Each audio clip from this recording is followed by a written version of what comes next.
Right, back live with you tonight. Let's look at this leading story. Aid organization Gift of the Givers says search and rescue teams are preparing to fly out to earthquake-hit Turkey and Syria. The group says it was contacted by the Turkish ambassador to South Africa, Aysegul Kandas, to assist with relief efforts.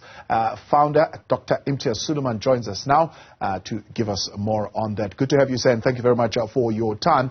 As I mentioned, reports suggesting that you have been in direct contact with the Turkish ambassador to South Africa. How can you assist? What do they believe you can bring to these relief efforts? Good evening. They've been looking for assistance. They made an international call for assistance immediately after the earthquake because they realized the magnitude of what the crisis is. They last had such a huge earthquake in 1939, and they say this is of a similar scale.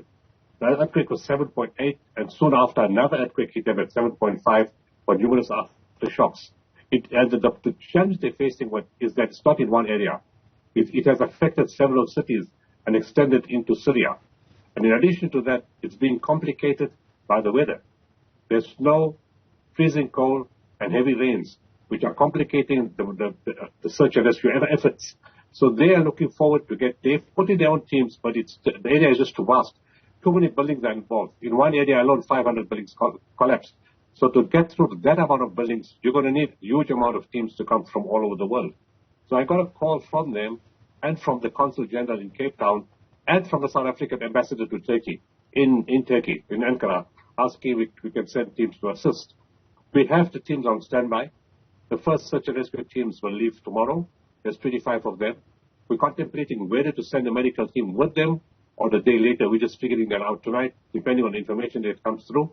But by Wednesday, there'll be 60 personnel having left already in Turkey, and we may add another 40 more in the next days thereafter.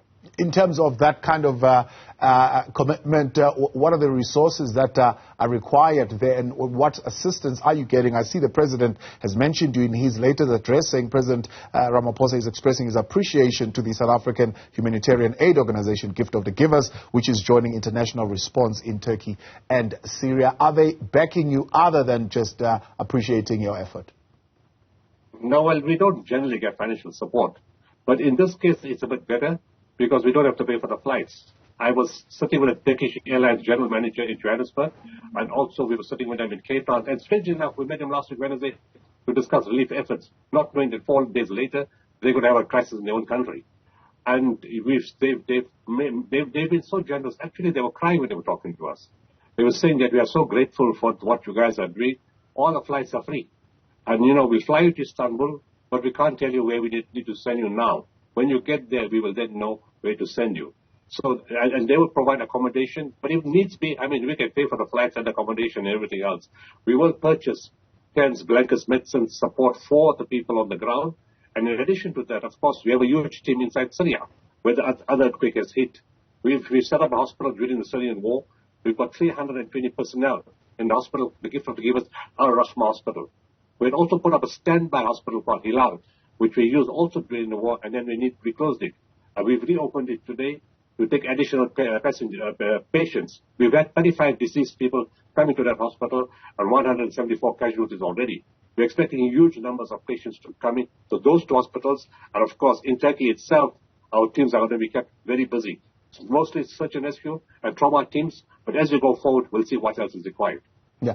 From your experience in the previous situation in Syria, how much does a rescue mission of this nature cost the organization? This can run into millions. It depends, first of all, how many medical members and search and rescue members you send. Then the cargo cost of all the expensive equipment that you take. Then the transport cost for the teams and the equipment from when you land to where you go to. Accommodation for all the teams. Meals for all the teams. And then what's very expensive is we're doing a lot of orthopedic cases, and you need implants, and you need backup medical equipment, medicines, consumables. All those things can cost a lot of money. But over the years, fortunately, we've built up quite a substantial quantity of equipment, both in terms of search and rescue and in terms of medical equipment. We have what is called the life locator. It's a piece of equipment that if you put it on the ground, within a few minutes, it can tell you who is 10 meters under the rubble. It can point exactly where people are alive, And we have special video machines that can go in and see into the rubble, and also special sound detectors. So even if there's noise outside the building, these audio detectors assist you for hearing sounds inside the rubble. And of course, besides that, we've got the specialized medical equipment, which all is very valuable and has been built up over years of interventions. Yeah. In your experience, how long does it take to clear disasters of this nature? I mean, the reports are suggesting that there are over 2,700 or so people that have been discovered so far. There is fear, of course, there's a whole lot more still caught under that rubble that will continue to be unearthed as operations continue. How long does it take to clear something of this magnitude? You don't completely clear anything, unfortunately. It's a hit-and-run story. You go to different areas, and people say, my family member is here. We think we heard some sounds. There's some noise in the rubble. And you get called like that by many, many people in many, many buildings. People are desperate. So if you go from building to building, you try what's possible, and quite often you don't do a complete job because it seems impractical, impossible to move the rubble, to move all the equipment, because there's so much of rubble when there's so many buildings. It's really a lucky packet issue. As long as you send different people to different areas, but you're hopeful, you go for the low-lying fruit first, where the citizens and the civilians tell you they're hearing sounds. And if you're successful and fortunate, you can pull people out of the rubble alive. And if you don't pull anybody out, you make an assessment, okay, I think we should try the next building. And it takes weeks or months, a long time, before the people of the country or the government start bringing down all those buildings. And that's a long process. We have been fortunate in that in Haiti, on day 8 of the earthquake, we pulled out a 64-year-old lady alive from the collapsed Catholic Church. In rare instances, people have been pulled out 15 days later and 23 days later. But that's a really very, very exceptional case. Yeah. In most cases, the first, people say 3 days. I believe we can go beyond that, 5 to 7 days, we can find people alive. Now, of course, as you ready yourself to deploy, there's always that concern of aftershocks and tremors and so on and so forth that could follow following the twin earthquakes. How do you ensure that you yourself remain safe as you carry out these operations? There's never a guarantee. It comes to the profession. If you're a policeman, expect to get shot. If you're in the military, expect to get killed. If you're a search and rescue worker, expect for the building to fall on you. And those kind of things can happen. We take all the kinds of precaution. When we were in Nepal and sitting in our room, the earth was shaking like crazy. There were a lot of tremors inside the building itself. So those things can happen. It's not uncommon, and it does happen. But you take all the precaution and you make sure you can get out of the place quite quickly. We have open spaces and live in and stay in areas which are far safer. So those kind of precautions we take.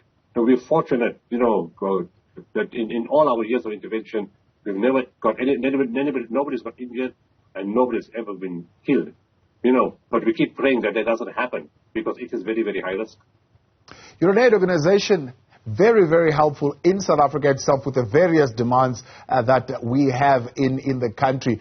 From a personal point of view, do you feel stretched at all? I mean, now you're needing to send resources to Turkey and to Syria, and I'm sure there are still other areas where you are still involved here in the country where your assistance is required. There's fortunately, again, support comes for different projects from different people in the country. And yeah, of course, it's not costing us anything in terms of personnel. These are not people that we pay.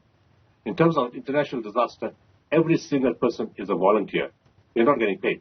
So that's a huge saving of the budget. Locally, of course, everybody is paid. They are full-time workers. They're catered for. The budget is sorted out for the year. And support comes individually, whether it's a drought in the Eastern Cape, further in the Northern Cape, even renovating schools from the KZN floods in KZN, whether it's hunger crisis in Transkei, a hospital upgrade to Charlotte Makeke in Johannesburg. It's all different projects that are in advance budgeted for and funded. An international disaster is sudden. The good thing about South Africans is, as we started to respond, or even before we respond, people start calling for bank details. And they say, please, we want you to respond. We are going to support you. And we've already received numerous calls from numerous groups from all over the country, individual people, groups, schools saying, we want to support the campaign. And that's a great thing about our country, that we can support internally, in the continent, and outside the continent, all at the same time. Dr. Imtiaz, as always, Much appreciated. Thank you so much for coming on. As the founder of Gift of the Givers there, Dr. Imtiaz Sooliman. They're getting ready to deploy to Turkey and to Syria there for some humanitarian work, rescue and search mission, as well as some medical assistance that they could provide.